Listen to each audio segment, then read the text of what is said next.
lagi dengan narasumber kita kali ini, yaitu Bapak Joni A. Hasitorus. Kali ini kita akan membahas tentang tema budaya, yaitu Together for Risk Maturity 4.0. Sebagaimana yang kita ketahui, RMM atau Risk Management Maturity terdiri dari 5 kategori. Yang pertama yaitu kategori kepemimpinan, yang kedua kategori kerangka kerja, yang ketiga kategori SDM, yang keempat kategori proses, dan yang kelima yaitu kategori hasil. Pada episode kali ini kita akan membahas tentang kategori keempat, yaitu kategori proses. Sebelum kita masuk ke materi, kita akan kenalan dulu dengan narasumber kita. Halo Bapak. Halo, selamat pagi Ibu Indah. Mungkin Bapak bisa memperkenalkan diri kepada PLNers. Baik, semangat pagi PLNers. Pagi. Salam sehat. Saya Joni Hasitorus.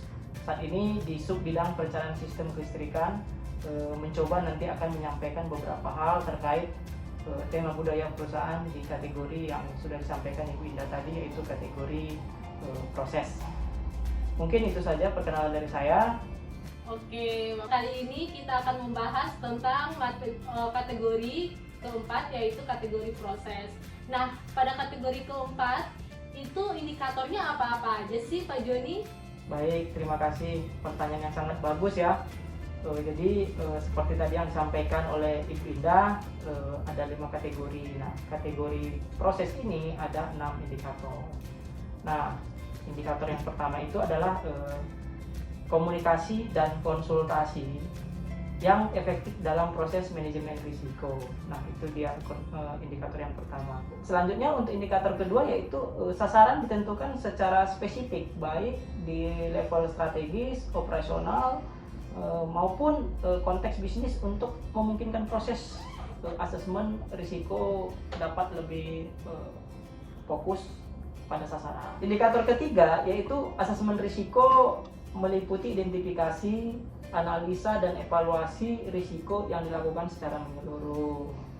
Lalu indikator yang keempat itu adalah terkait penanganan risiko terintegrasi dengan perencanaan dan anggaran organisasi serta siklus pelaporan manajemen. Lalu indikator yang kelima apa? Indikator kelima adalah pemantauan dan review menjadi bagian dari total aktivitas perusahaan. Aktivitas apa? Aktivitas dalam hal menilai kinerja perusahaan, lalu pengukuran dan pelaporannya. Indikator keenam itu terkait pelaksanaan proses manajemen risiko dicatat dan dilaporkan. Untuk apa? Untuk menunjang pencapaian sasaran, perencanaan, anggaran, dan pelaporan keuangan, serta membantu proses pengawasan dilakukan efektif dan efisien. Mungkin itu saja, ada 6 indikator ya Bu Indah ya. Jelaskan tadi ada 6 indikator pada kategori proses. Oke, kalau di PLN Sumbar ini Pak, kategori proses ini berada pada level mana ya Pak? Dan kondisinya di PLN Sumbar ini gimana? Tolong Bapak jelasin. Baik, untuk PLN Sumbar saat ini berada pada level 2,5 ya, kalau saya nggak salah. Itu artinya masih pada level repeatable. Sudah dilakukan proses manajemen secara berbasis risiko. Nah, general manager pun sudah terlibat, termasuk manajer unit dan responder. Lalu sesuai dengan Sumbar Integrated Management System itu atau Sumbar EMS, itu PLN Sumbar sudah melakukan atau membuat BPM atau Business Process Model terkait manajemen risiko. Lalu komunikasi dan konsultasi sudah diterapkan. Lalu komunikasi ini tidak efektif menurut saya karena belum semua memahami kaitan komunikasi dan konsultasi merupakan bagian proses manajemen risiko.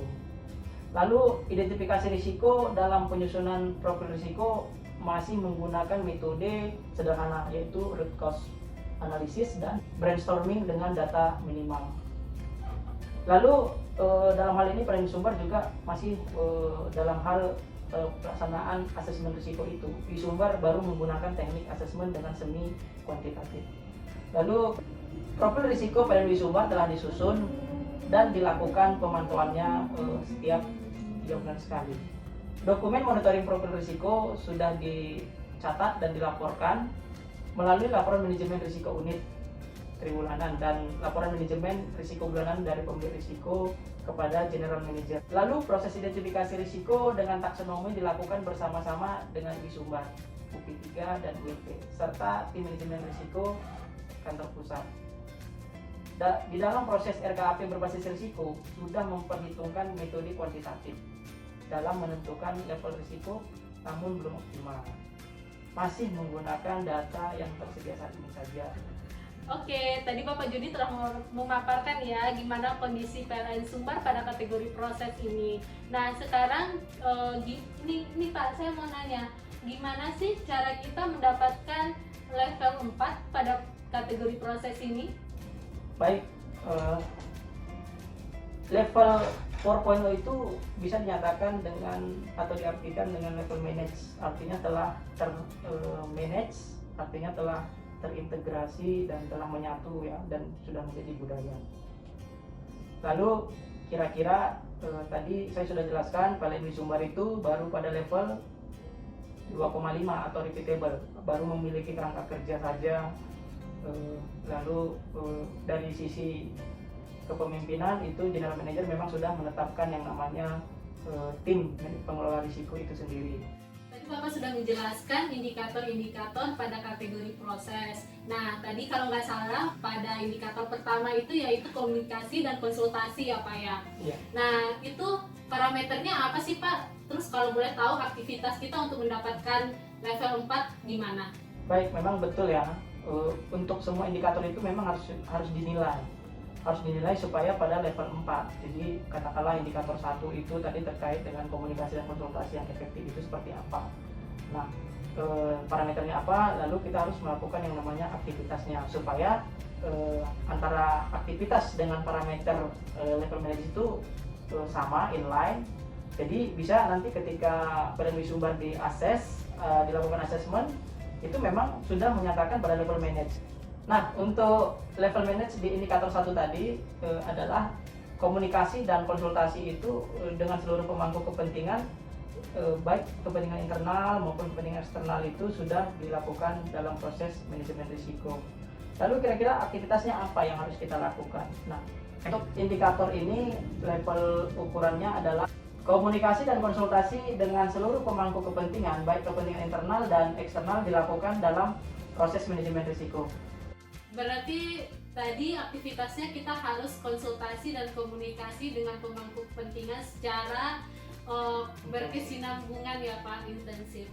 Oke, untuk indikator kedua tadi yang saya catat yaitu sasaran ditentukan secara spesifik baik di level strategis, operasional maupun konteks bisnis memungkinkan proses asesmen risiko dapat lebih fokus. Nah, untuk indikator ini parameternya apa sih Pak? Terus gimana cara kita untuk mendapatkan level 4? Baik, untuk indikator ini ya perlu saya jelaskan parameter ukurannya itu adalah penetapan sasaran jangka pendek dan jangka panjang telah disesuaikan dengan hasil kajian risiko. Nah, aktivitas yang harus kita lakukan penetapan ukuran sasaran jangka pendek dan jangka panjang itu baik dari unit induk wilayah Sumatera Barat sampai ke UP sampai ke ULP itu harus sudah terkasket ya dalam SIMKP, baik itu di struktural unit induk dan sudah mempertimbangkan yang namanya faktor risiko.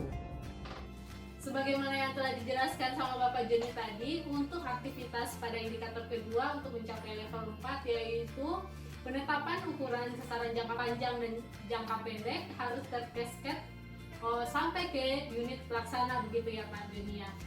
Oke, sekarang mungkin kita masuk lagi ke indikator ketiga yang telah disebutkan sama Bapak Joni tadi yaitu asesmen risiko meliputi identifikasi, analisa, dan evaluasi risiko yang dilakukan secara menyeluruh. Nah, untuk indikator ketiga ini parameternya apa Pak? Dan aktivitas untuk mencapai level 4 bagaimana Pak Juni? Baik, untuk yang ketiga tadi indikatornya itu adalah asesmen risiko meliputi identifikasi dan analisa serta evaluasi risiko ya yang harus dilakukan secara menyeluruh mulai dari kantor induk, unit pelaksana sampai unit layanan pelanggan. Parameternya itu mudah saja sih. Proses asesmen risiko itu harus sudah menggunakan taksonomi risiko, dan teknik asesmennya sudah menggunakan teknik kuantitatif, artinya terukur ya, bukan lagi dari rasa-rasa misalnya menilai oh ini sekian, tetapi sudah ada rumusan yang menghitung dari secara kuantitatif. Lalu untuk aktivitasnya apa saja?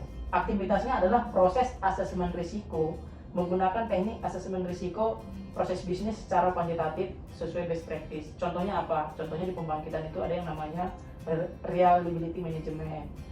Lalu kalau di keuangan itu namanya menggunakan penilaian value at risk. Itu dia yang harus kita siapkan, Bu Indah. Contoh faktor verifikasinya itu adalah misalnya dokumen metode asesmen itu sudah sesuai dengan proses bisnis masing-masing di unit atau risk owner. Oke, berarti untuk aktivitas pada level 3 ini tadi Bapak Joni menjelaskan kalau asesmen risiko sudah diukur menggunakan metode kuantitatif ya Pak Joni ya, tidak hanya by feeling lagi begitu ya Pak Joni ya. Betul. Oke, mungkin kita akan melanjutkan ke indikator keempat yang tadi telah dijelaskan sama Pak Joni, yaitu penanganan risiko terintegrasi dengan perencanaan dan anggaran organisasi serta siklus pelaporan manajemen. Nah, itu parameternya gimana Pak, dan aktivitas untuk mencapai level 4-nya yang kita lakukan apa? Parameternya itu adalah penanganan risiko direview secara berkesinambungan untuk meningkatkan efisiensi dan efektivitasnya. Aktivitasnya apa? Yaitu mitigasi risiko dilakukan secara konsisten dengan mempertimbangkan ketersediaan sumber daya agar menghasilkan yang namanya langkah-langkah yang lebih efektif dan efisien untuk mencapai sasaran perusahaan. Oke, tadi Bapak Joni telah menjelaskan untuk mencapai level 4 tadi aktivitasnya yaitu mitigasi risiko dilakukan secara konsisten begitu ya Pak. Tidak bolong-bolong ya Pak, bulan ini iya, bulan besok tidak melakukan pemantauan, bukan begitu ya Pak ya, secara konsisten. Oke, sekarang kita masuk pada indikator kelima yang sebagaimana dijelaskan oleh Bapak Joni tadi, yaitu pemantauan dan review menjadi bagian dari total aktivitas perusahaan dalam hal penilaian kinerja perusahaan. Nah, ini gimana nih Pak?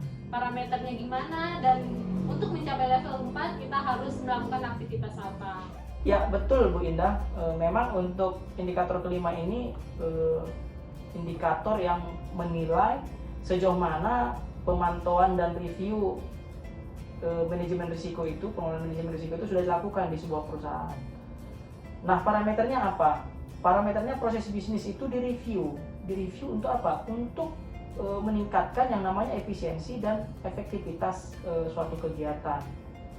Itu dilakukan harus secara berkesinambungan atau secara kontinu, tidak boleh putus-putus, sama dengan yang level 4 tadi.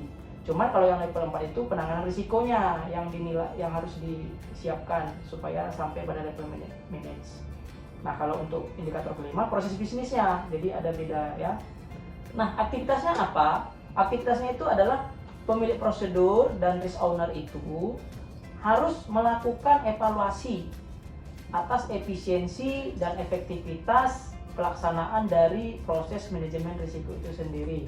Itu tadi ya penjelasan dari Bapak Joni apa aja aktivitas yang kita lakukan untuk mencapai level 4 pada indikator ke-5 tadi. Nah, sekarang kita mungkin masuk ke indikator yang terakhir nih Pak, indikator ke-6. Sebagaimana yang Bapak jelaskan tadi, indikator ke-6 yaitu pelaksanaan proses manajemen risiko dicatat dan dilaporkan untuk menunjang pencapaian sasaran. Nah, ini gimana nih Pak? Parameter yang harus kita capai dan aktivitasnya gimana Pak untuk mencapai level 4? Baik Bu Indah, untuk indikator ke-6 ini seperti yang Ibu jelaskan tadi, yaitu pelaksanaan proses manajemen risiko dicatat dan dilaporkan ya. Penanganannya mulai dari asesmennya, pencapaian sasarannya seperti apa, perencanaan anggaran seperti apa, laporan keuangan seperti apa, itu memang harus dinilai di sebuah perusahaan yang ingin menuju level manage pada kategori proses. Parameter level manage pada indikator ke-6 ini terdapat laporan yang bersifat prediktif seperti forecasting, lalu ada namanya scenario planning, serta trend analysis untuk melihat kecenderungan tingkat risiko di masa yang akan datang, seperti apa dia nanti yang akan mempengaruhi profil risiko suatu perusahaan di masa yang akan datang. Aktivitasnya adalah pengukuran risiko dilakukan melalui kuantifikasi risiko yang disesuaikan dengan karakteristik risiko. Untuk risikonya yang sulit dikuantifikasi, misal risiko teknologi, itu bisa kita siasati dengan cara menggunakan teknik skenario analisis, yaitu dengan mengembangkan beberapa skenario dan melihat dampaknya terhadap perusahaan seperti apa. Nah, PLNers, kita telah selesai nih membahas indikator ke-6 pada kategori proses, yaitu indikator terakhir. Baik Bapak Joni, terima kasih telah menjadi narasumber kali ini. Terima kasih PLNers telah menyaksikan tayangan ini. Kita ketemu lagi dengan materi-materi berikutnya. Dan jangan lupa di like, komen, dan subscribe.